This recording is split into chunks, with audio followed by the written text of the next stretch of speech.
So the next thing I want to go over is how to handle positive check-in events. Positive check-in events are not seeded ahead of time. After meet, each swimmer must confirm that he or she will swim the event by initialing the check-in sheet. Closing times for the positive check-in events are usually listed in the meet announcement and often written on the check-in sheet. So here in front of you, I have a check-in report for event 77 that's part of session 6 of this particular meet. There are a lot of different ways swimmers may check into an event. So here you have swimmers that have put their initials, like Becky Burke, initialed saying she'll swim. Bridget Callahan put a little check. Stephanie Kincaid put a little X, got a lot of initials and things like that. So these people have checked in saying they want to swim. For swimmers who don't want to swim, there are various things they may do. They may leave it blank and simply not sign in, like Daisy Duck. They may be like Charlotte Meyer here and write SCR for scratch, or scratch and put a line through their name. Katie Ross just put a line through her name. Rhea Tong just wrote scratch. And Amina Wilson put a line through her name without putting anything here. So when you look over this sheet, you want to identify the swimmers who aren't going to swim. And in this particular case, Daisy Duck, Charlotte Meyer, Katie Ross, Rhea Tong, and Amina Wilson. Now, I would probably also look at this and wonder about Stephanie Kincaid, because I'm not sure what the X means. So I may want to talk to the administrative official and check with the coach or the swimmer to see if they intend to swim before I see the event. But hopefully you don't get too many X's. So once I identify the swimmers who aren't going to swim, I take my yellow marker, just as it's been done here, and I identify those who are going to be scratched.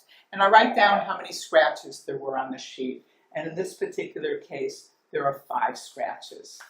So next, I want to go to the event, scratch the swimmers, and seed it. So this particular check-in sheet doesn't correspond to the event that I'm going to show you now, but the same principles apply. So I'm going to go back into Meet Manager. I'm going to open the database up, and I'm going to go into my seating. I can do that from either the main screen or from the run screen. So here I'm going to go into the seating. And I'm going to go, we're dealing with the Thursday distance in this particular event. And what I want to do is scratch and then seed the women's 12 and under 500 freestyle. So I'm going to check it. And that's the event I'm going to be working on right now. And then I'm going to go up here to the scratch pad. And I'm going to click on scratch pad. In this particular case, 3 of the swimmers have already been scratched. Bridget Donahoe, Amy Lamb, and Madison Smith, by putting checks next to their name in the scratch thing. Let's say we have a few other swimmers who decide to scratch Michelle Ahn, so I can click there.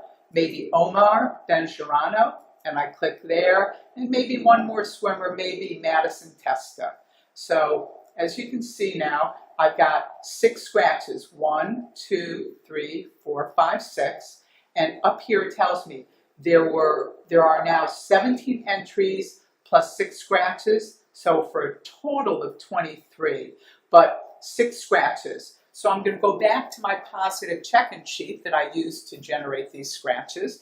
I'm going to make sure that the numbers are the same, 6 scratches on the scratch sheet. What I also like to do is very carefully review the names that I've clicked to scratch, because I don't want to make any mistakes and scratch a swimmer who wants to swim. So usually I'll very carefully review the first and last names of each of the swimmers, because sometimes they're siblings or twins or other things like that. And I want to make sure that I really have the appropriate 6 names, in this particular case, scratched. So once I have them once I have the scratch identified, I save it. And if I look here, I'm now 17 entries and 6 scratches, just like I'm supposed to have. So now I want to seed the event. And I'm just going to go up here where it says Start Seeding, or I could use the icon, but I'm going to use that, and I'm going to click it. And it's going to tell me that the seeding was completed for one event. I'm going to go OK. And now, if we go back to the event, which is event 1, go into the Run menu, and event 1, it's been seeded. We had 17 swimmers. We're swimming a 10-lane pool, so this one is actually swum fastest to slowest. So there are 10 swimmers in the first heat. And if I go to the second heat over here, the other swimmers are seated. And they're seated with the fastest swimmers in the middle, and it alternates accordingly. So if I go up to this screen, the very fastest swimmer will be seated in lane 5 with the 5:20 time, and then Lauren West 5:24 in lane 6, etc. So now I've seeded the event. If I want to do the same for the men, for event 2, I'll go to seeding. That is now bluish green because it's been seeded. I'm going to click on the second event. I'm going to go to the scratch pad. And in this particular case, let's say there were 3 scratches. And I double check that these are the 3 who wanted to scratch. And I'll go ahead and I'll save it. So I'm going to uncheck that. And then I'm going to go to the next. And in this particular case, I'm going to say that Heidi Dixon wanted to scratch, Paige McKenna, Lena Reddish. I want to scratch because I certainly don't want to swim the 1650, and then Annie Rawls. So let's say I had 5 scratches and I double checked and these are correct. I'm going to save them. And I'm going to go to the last event, the scratch pad. And interestingly, all 26 of these swimmers checked in and want to swim. So I really don't have anything to scratch. So I'm going to close it. So now there are 4 events during the Thursday distance. 1 has been seeded, and I'm going to go ahead and seed the other 3. I've got all my scratches in. I've double checked the names. I feel like it's real accurate, and I'm going to click Start Seeding. And it's going to go ahead and seed all 3 events.